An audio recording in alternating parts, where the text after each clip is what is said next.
তো কি অবস্থা সবার? কেমন যাচ্ছে দিনকাল? কেমন যাচ্ছে ফুটবল বিশ্বকাপ 2026? অনেকদিন ধরে কথাবার্তা বলি না, তাই ভাবলাম কিছু কথাবার্তা বলি।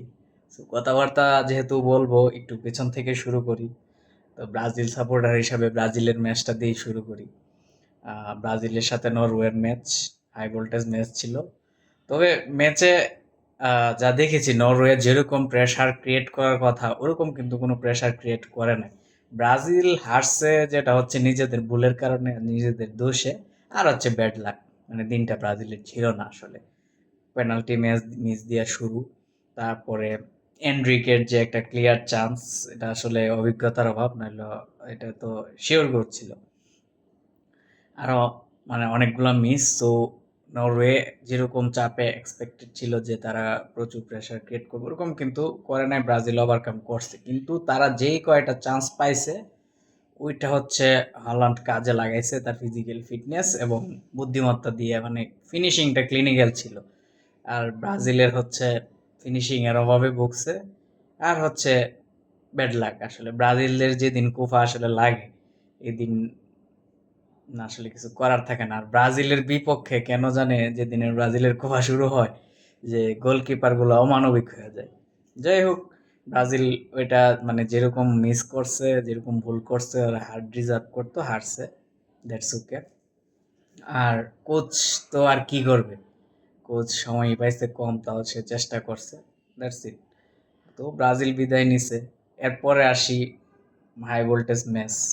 মানে ম্যাচটা হাই ভোল্টেজ হওয়ার কথা ছিল না, মিশর তো সবাই জানে মিশর দুর্বল টিম। কিন্তু আর্জেন্টিনার সাথে তারা অসাধারণ খেলা দেখাইছে। মানে যে তিনটা গোল তারা দিচ্ছে, বিশেষ করে দ্বিতীয় যে গোলটা বাতিল করছে ওটা তো অসাধারণ ছিল। দুইজনে মিলে গিয়ে মাঝ মারতে গোল দিয়ে দিচ্ছে, জাস্ট মানে আই প্লেজিং। তো এই গোলটা তো বাতিল হয়েছে। এটা বাতিল করছে রেফারি, জানে এটা নিয়ে নানান বিতর্ক।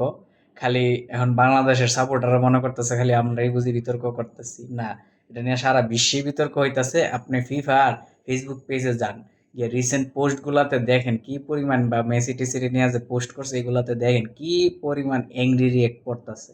সো এইটা নিয়ে আসলে কথা বলতে চাই না, এগুলো আসলে জঘন্য বিষয় হয়ে গেছে, মানে কথা বলতে ইচ্ছা করে না। সো ওই টপিক বাদ। এখন আসি পরে কোয়ার্টার ফাইনালে তো ম্যাচগুলা, এগুলো আসলে আগে থেকে ইজিলি প্রিডিক্ট করা যায়, মানে প্রেডিক্ট করা যায় যে কে জিতবে। যেমন আজকে খেলা আছে বেলজিয়াম আর স্পেন। যদি কোনো অঘটন না ঘটে তাহলে ধরেন 70-30, হুম, স্পেন জিতার সম্ভাবনাই বেশি। ঠিক আছে।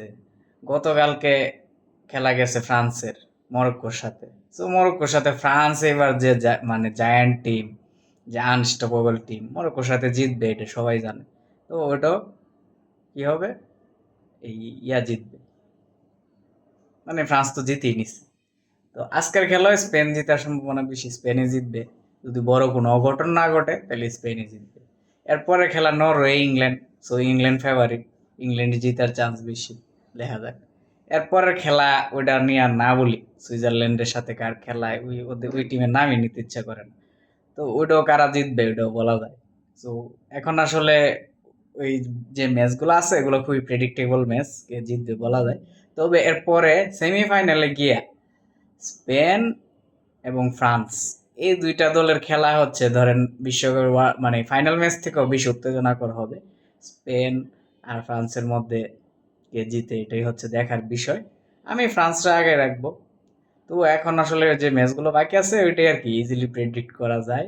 আর স্পেন আর ফ্রান্সের মধ্যে কে জিতে এটা হচ্ছে দেখার বিষয়। আর ওই দিক দিয়ে তো একটা টিম আছেই, এরা তো ফাইনালে যাবেই, এরা হয়তো কাপও নিয়ে যাবে। তো এটাই আর কি, এটাই বিশ্বকাপ, এটাই ফিফা, এটাই চলমান, এটাই বাস্তব, এই আর কি। আর আপাতত কিছু বলার নাই।